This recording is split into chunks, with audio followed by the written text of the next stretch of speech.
right after 13, I was battling with things. And so my first time was at 14 years old. And I remember I was sitting at home, I had a bottle of pills because they considered me ADHD, not knowing what was going on mentally in my life. And I remember I crushed them up. I put them in my mouth, I swallowed them, and I said, God, if you want me to stay here, show me a sign. And a picture of a cross fell on the back of our wall.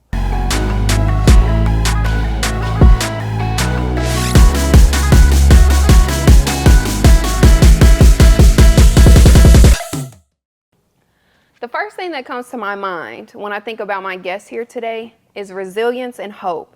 He's an award-winning gospel singer, an author, a motivational speaker, a mental health coach, and more, who through overcoming his own battles with mental health have led him to walk in his purpose that God has given him and uplift others. Here to tell his story today is Dr. Jonathan Haynes. Thank you so much for coming to the No show. problem. Thank you so much for having me. I'm excited. Yes, I'm super excited to have you here today. You are extremely vulnerable with your journey and what you've experienced. Tell me what your childhood was like and how you feel it influenced you today. Right, my childhood was great until 11 years old. I lost my father to a brain aneurysm. And so losing your father around Christmas time, I remember he called me. I didn't answer the phone, didn't know that would be the last time I would ever speak to him. And so as you can imagine, that was hard. And so 3 years later, I tried my first attempt at suicide. Then we went to 18 years old and then 20 years old, three times trying to commit suicide. And also I dealt with molestation at 13. So when you're young and you go through things, you don't know what you're experiencing at that time. So it was all bottled up in there. But I had a great childhood. My mother loved me dearly, but I had things suppressed that I didn't tell anybody about. So you speak about molestation. As someone that has experienced molestation myself, I know that it made me feel very unworthy, confused, like I had to do certain things to make people like me. How did it make you feel when you experienced that at 13? The same way. I felt like at that time I lost my father. Then I went through that. I was like, am I even lovable? Why do these things keep happening to me right at a short period of time? And so you go through those things. I said that as well. As a child, I had to buy love. I thought I had to be the class clown. I thought I had to be where everybody else thought I should be, not knowing that God made me how He wanted me. So I went through those things, and I thankful that I'm not in that position anymore. I think that I don't know where I found the confidence after that.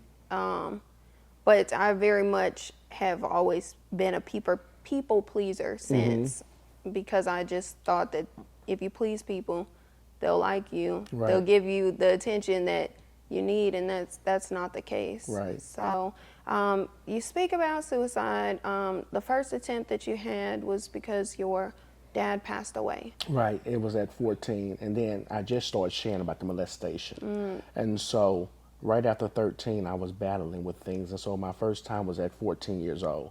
And I remember I was sitting at home, I had a bottle of pills because they considered me ADHD, not knowing what was going on mentally in my life. And I remember I crushed them up. I put them in my mouth, I swallowed them, and I said, God, if you want me to stay here, show me a sign. And a picture of a cross fell on the back of our wall. Want me to be here, not knowing that 4 years later I would try again. And so I was hanging out with gangs, I was doing drugs and doing all those things. And they said, if you did it the first time, won't you try a second time? It didn't work. And so when you have people that you thought cared about you say things like that, so I tried again. And it didn't work. So I knew God wanted me to be here again. And then you fast forward to 20 years old, I just started music and I just started traveling the world, singing with people that I admired up to be. And I thought I should just be farther than where I was. I was like, how people that, jealousy mind, they don't sound like me, why I'm not in these rooms. And that was the most traumatic one that I did. I remember sitting at my grandfather's house, I knew they had guns. I unlocked it, I put the bullets in it, I pulled the trigger, but the bullet didn't come out. And so I remember at that time I said, thank you, God, for saving my life for real. I just want to be close to you. And I remember him saying, in 5 years, I'm going to blow your mind. And so if you go on my page or you follow up, 25 was a year of prosperity. And I'm just grateful that I'm still here to tell my story. That is so powerful. Thank God for just keeping you and protecting you through that, because 39,255 men in 2022 died by suicide. That's right. And for you to be here today and not be a statistic, Right. That's beautiful. Appreciate How does it make you feel that you've overcome that part of your life? It just told me that I was meant to still be here. You know, I thought I wasn't worthy enough to be here. I was told I wasn't worthy enough to be here, but God said I was worthy to be here. And so when you don't care about what people say about you, the namesayers, and you just follow the plans that He has over your life, that's what gives me purpose, and that what's keep me moving every day of my life. Through your childhood, you said you had a great relationship with your mom, and she was powerful. What were you experiencing these things alone? Did you have a support system? Were you sharing at the time, or did she even know? No, she didn't know until I posted on social media about 6 years ago.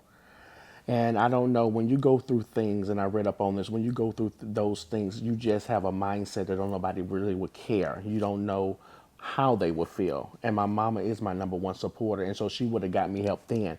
But once you're so young and you don't know how to articulate those things, I did it alone. And so my motto is always, you don't have to be alone. Because when you go through those things, that's what you feel like. So I didn't tell anybody until like 6 years ago. Wow. So doing all of this alone, where did you find, after you realized that God destined you for something else, where did you find help? Where did you get your mental health from? Right, prayer and reading the scriptures.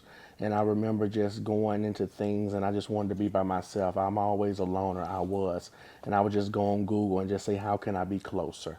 How can I get these thoughts out of my mind? How can I remove these painful memories out of my head? And I went on Google, and it was saying me certain scriptures and little YouTube videos of other things to cope with it. And so that's what I did, and it helped me a lot. Amen. Yeah. How can someone who is experiencing, because now you are a mental health coach, how can someone who is experiencing suicidal ideations, how can they overcome that and get the help that they need? Right, by going online and going to the website, suicidehotline.com. When you have isolation or you feel like you want to go through something, they have a number. Right then, they will get you the help you need 24 hours a day, or ask somebody. I don't feel like I shouldn't be here. If they don't believe you, go to somebody else. If they don't believe you, go to somebody else. Because a lot of times people that commit suicide, they don't believe them. And then when they do it, now they're having a feeling, why did I not believe them? And so nobody wants to help you find help. One of my friends is currently going through that right now with someone that she loves, is going through suicide, attempting suicide, and Wow. is scared to tell family members. They won't believe her, what she has said about, needing mental health. You want attention. Yeah. We hear that the people that are going through mental health crises are just seeking attention. Right. And then we turn around and we have to stand at their funeral. Right. And that's powerful. And it's really sad It that is. why I don't understand why we don't believe the people that we love. It's sad. I just think in our community, we don't believe. They'll tell you to go to church and just talk to the pastor, but the pastor is not going to give you all the things that you need. You have to seek outside help. Go to therapy. Therapy is fine. You have to get somebody that knows the answers. The Bible tells us what we need to do, but you have people that went to school to learn about the cases that you're going through, so seek help outside of the church as well. That is so good, because so many people will push God onto Yeah. you like God is the only Yeah. answer. And God gave us a world full of tools, Right. of people Yeah, and yeah. therapists and resources Yeah. that we can use, and we have to use those things. Right. What is your advice to any man that is struggling with mental health right now? Right. I always tell them that they don't have to be alone. Because as men, we don't like to share certain things about what we go through. We had to have this tough exterior. We don't want to tell people, because a lot of time on social media, you see men crying and then they get blasted. Why are you crying? You're supposed to be a man. You're supposed to be tough. Not knowing that all of us have a breaking point, and you don't know what nobody goes through. So I always tell them it's okay to cry. It's okay to do whatever you want to do, because you have to know that if you're here and you having these thoughts, somebody should know what's going on in your life. So seek help and know that it's okay. It's okay. It is okay. Right. Thank you for letting them know that. Thank you. Appreciate it. Through all of this pain, everything that you've experienced, how did you turn that pain into purpose? Well, a lot of things that is eye opening. I just took it as started doing podcasts, TV shows, radio shows, not knowing that I would network with so many amazing people, not just outside of the gospel area. Like I said, I'm in Atlanta all the time. God connected me with people like Yandy Smith from Love and Hip Hop, T.I. We have so many people, Kim Fields, Cynthia Bailey, that are now my good friends by just sharing my story. And so when you have people like that in your corner, say, let me know anything that you need me to do, and I'll do it. When you just step out on faith, that's why I tell people to share your testimony, because you don't know who your testimony is going to go outside of the world. People are sometimes scared to share their testimony, not knowing that it can save somebody and you don't know who's watching. And so it has been a mind-blowing, I'm just blown every time that I wake up, because it's just a brand new opportunity. So I'm grateful that I shared so I can live out my life the right way. That's beautiful. I think Right. sometimes we don't share because we think people won't embrace us. Right. And usually it happens completely the opposite way. Right. So I think that's beautiful. Tell me how you became a mental health coach. How did that come about? You were a singer, been a motivational speaker. How did you get into coaching? Right. I was on a podcast, and I was doing books. All the books that I started was doing the pandemic anthologies. And it was somebody, a part of the anthology, said, I want to give you an honorary doctorate. But also, I want to give you this honorary doctorate and give you a full scholarship to Light University to fulfill it and get your mental health license for free.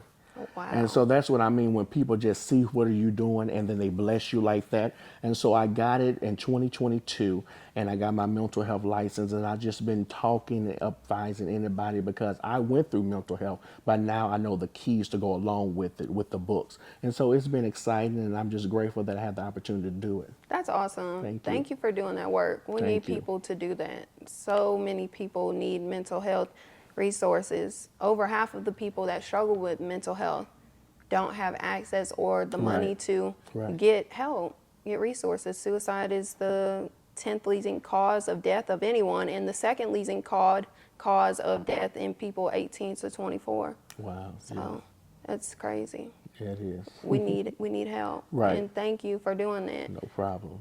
I want to know, through all of this, what does your music mean to you? Your gospel music, the awards that you won in that department. What does that mean to you, and how do you feel like you're fulfilling God's purpose in that area? Right. I'm truly grateful, because, as I said, I thought I wasn't worthy enough. So to get recognition saying that you're doing something right and it's changing lives and it's moving walls into fall, I'm truly grateful. I need to get back into it. I had 2 singles. Last time I think it was in 2020. So it's time to get back to music. That's my first love. But I'm just grateful that my music is touching lives and I'm reaping the rewards of it. So it's powerful. It's really Good. powerful. Very good. Thank you. What do you do now as a mental health coach, someone that's went through mental health themselves? What do you do for your mental health? I take vacations as much as possible. I'm not just a mental health coach, but as you said, I'm a recording artist. I do books. I have several businesses. I'm always traveling here, there, and there. But I always try to take 2 weeks out of my time to just have a mental break. And don't turn my phones on, don't have no communication, but just getting the peace that I need, because it's very important to just have a rest mentally and physically. We need that. Yeah. We need that so much. Yeah. It is so draining having to worry about what the rest of the world is doing sometimes. I'm trying to Right. worry about me. I can't even figure me out, There and we then go. you have to soak in all of the energy of the world scrolling on social And it's a media and lot. stuff. It is It's a a lot. lot. Yeah. I really feel like you need those episodes of silence and being out of tune with the world. Right. It's okay. It is. That's good. It's okay. Although you've experienced depression, suicide, molestation, you've been at your lowest, you've felt lost, you've wanted to give up, but you've still showed resilience. You've kept going. What is your advice to anyone to keep going through what they've experienced in life? I tell them to never give up and don't care about the opinions of others. People always have something to say, but they're not in your shoes. I tell this all the time. They say, I can't do this because they're my mama telling me this. I don't care what they say to you. You keep going, you keep moving, and you be the best that you can be. Because sometimes people don't want to see you win. They want you to be in the same place that you was in. And they're just people that just don't want to see other people succeed. And I had people in my ear still to this day saying that I wouldn't amount to do these things, but they're still watching me elevate. And so I always always tell people, keep watching me elevate, and you can stay at home doing what you're doing and just see me keep being successful. And so you shouldn't care about other people's opinion over your life. You keep grinding, you keep moving. If God gave you a vision, you can do it. And that's what I tell people. Don't let nobody dictate your future. You keep going, you keep moving, you be the best you can be. Amen. That is so powerful. Thank you for that. I needed that today. I needed that today because so many people, like you said, will tear you down. Yes. But then there's so many people that will lift you up too. Yeah. So when you have those people, you got to embrace them, hold on to it. And for the people, the naysayers that say, girl, that's too, you doing too much, girl, that you crazy, you delusional, keep going and show them that delusion can become reality. That's good. Yeah. That's good. Yeah. So thank you so much. I just appreciate you being vulnerable and sharing your story. So many people need to hear that. So many men need to hear that. Like I said, 39,255 men committed suicide. Wow. Just in 2022. That's a lot. It is. So we need people like you to stand up, be bold, use your voice, and tell people your journey and let people know it's okay. This stigma of going to therapy and taking care of your health and stuff and be strong, suck it up. It's time out for that. Yeah. We can't sustain a full life like that. We can't. So I'm trying to have a big full life. I know you are as well. Yeah. So, and anyone that's watching, I think that they can agree. So we have to go above and beyond. That's right. and reach for that. That's right. We got to break out of the generational curses and the norms that they say that we should stay under. No, it's time to break out. It's time to clean all that up inside and, keep it moving and grow. That's good. Yeah. That's what we got to do. Yeah, exactly. So thank you so much for coming. I really enjoyed this conversation with you and just you sharing with us. The world needed this, and I thank you so much. Let everyone know where they can follow you, support you, connect with you. Let them know. Right. You can go to my website at jonathanlhaynes.com or phone number 228-346-1535. Thank you so much. No problem. Y'all, make sure y'all check out Dr. Jonathan Haynes. And if you have not already, subscribe to our channel, like this episode, and comment, and we'll see you in the next one.